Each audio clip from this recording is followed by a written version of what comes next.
शिव को प्रिय है पुष्प में आंक का पुष्प, जो आंकड़े का पुष्प होता है शंकर को बड़ा प्रिय है। और दूसरे नंबर पर शंकर को प्रिय है शमी का पुष्प, बहुत ध्यान देना महाराज। तीसरे नंबर पर शंकर को प्रिय है महाराज सरसों का पुष्प। सरसों होती है ना, जो राई अपन बोते हैं, सरसों बोते हैं, उसमें पीले कलर का जो पुष्प लगता है। हमारा तो निवेदन रहता है जब तक सरसों आए तो प्रयास करा करो कि सरसों के 108 पुष्प शंकर भगवान पर चढ़ाना प्रारंभ कर दो। महाराज ये पक्का है कि वर्ष भर कोई बड़ी बीमारी आपको घेर नहीं सकती अगर सरसों के फूल शिव को चढ़ रहे हैं तो।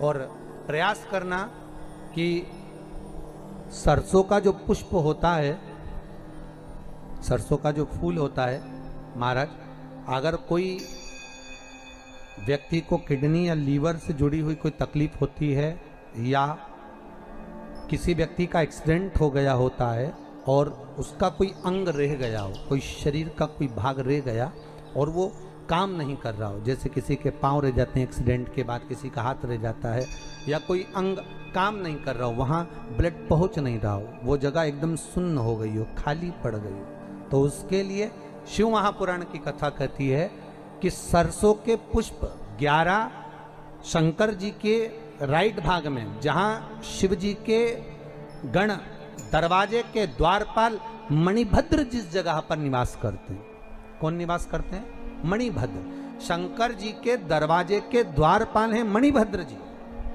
तो मणिभद्र दरवाजे के द्वारपाल में राइट भाग में मणिभद्र जी विराजते हैं। मतलब राइट भाग कौन सा हुआ? जब आप मंदिर से बाहर निकलेंगे तो राइट भाग, मंदिर में प्रवेश करेंगे जब राइट नहीं होना चाहिए, आप मंदिर से जब जाएं तो राइट भाग।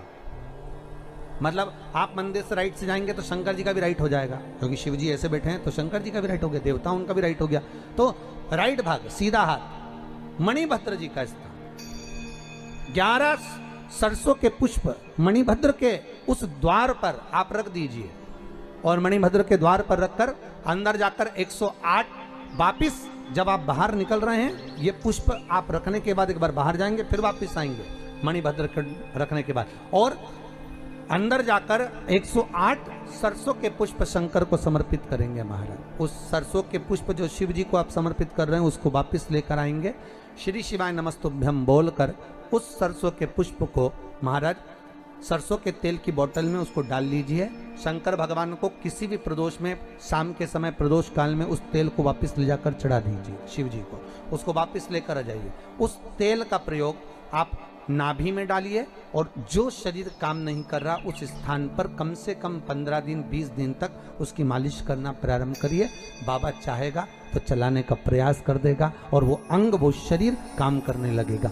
मणिभद्र का स्मरण, श्री शिवाय नमस्तुभ्यम, सब बोलिए एक बार जमकर, श्री, अरे पहले बोल दिया, हमारे साथ तो बोलो, श्री शिवाय नमस्तुभ्यम। भगवान शिव के मंत्र का स्मरण कर कर कर सरसों का जो पुष्प है उसमें आनंद की अनुभूति है।